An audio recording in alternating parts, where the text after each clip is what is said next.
Dito sa video to mga idolo, nakikipaglaro nga pala ako dito sa isang followers ko. At dito ngay labis akong natuwa dahil ang pinik niya rito ay itong Angela mga idolo. Wow, napakagandang combination naman talaga nito. Dito ngayon yung makikita mga idolo na ang gamit ko nga rito ay itong Sien. Ano pa iniintay natin mga idolo, samahan nyo ako na pagsasapakin yung mga kalaban namin dito. At dito nga sa puntong to mga idolo, magle-level 4 na ako kaya oras na para pumitas tayo ng kalaban dito mga idolo. Ano yun? Naglag pa naman talaga, oh grabe naman talaga. Ngunit wala pa rin siyang kawala sa akin mga idolo. Dahil makikita nyo naman kung paano ko pinatulog ang loko. Ito sa pagdalaw ko sa gold lane namin mga idolo. Agad kong pinasok sa aking domain expansion itong si Granger mga idolo. Sabay pinagsasapak ko siya na parang ganito. Kaya panoorin nyo yung Granger mga idolo. Abay napapatakbo na lang sa lakas ko. Panoorin nyo to. Bakit may bata rito mga idolo? Yung ginagawa mo rito ha? Ikaw talagang bunanak ka. Pakalat-kalat ka pa talaga eh no?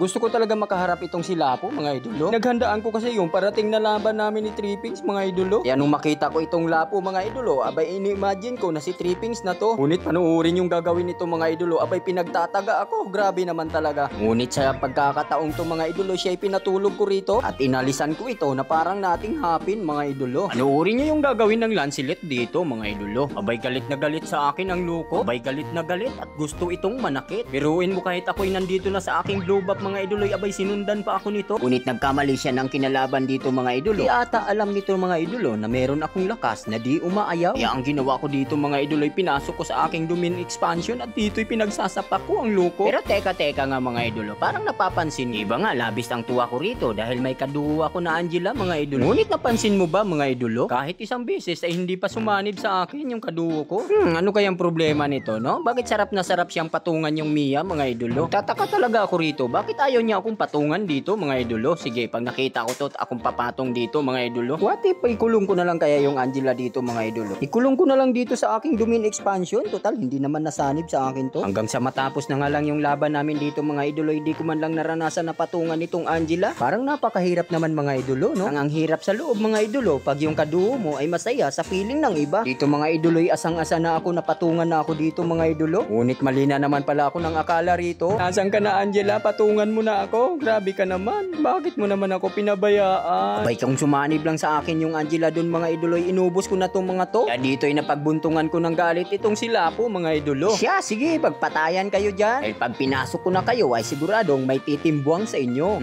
May passive ka pa pala? Akala mo may ililigtas ka niyan? Kung ako nagkamali ka ng inakala bata. Wala na, tanggap ko na talaga ang katotohanan mga idolo. Ang katotohanan na meron nga akong kaduo dito mga idolo. Ngunit di man lang ako magawang patungan nito. Akalain mo, abay nabuhay pa ako dun mga idolo. Itong mga idolo ay unti-unti nang nakabawi itong si Cardo Dalisay mga idolo. Dito sa kasamaan ng hindi mabuting palad mga idoloy, abay pinagpuputukan ako nito. Dito sa aking pagkasawi mga idoloy, kasabay nito ang makamit namin ang aming panalo.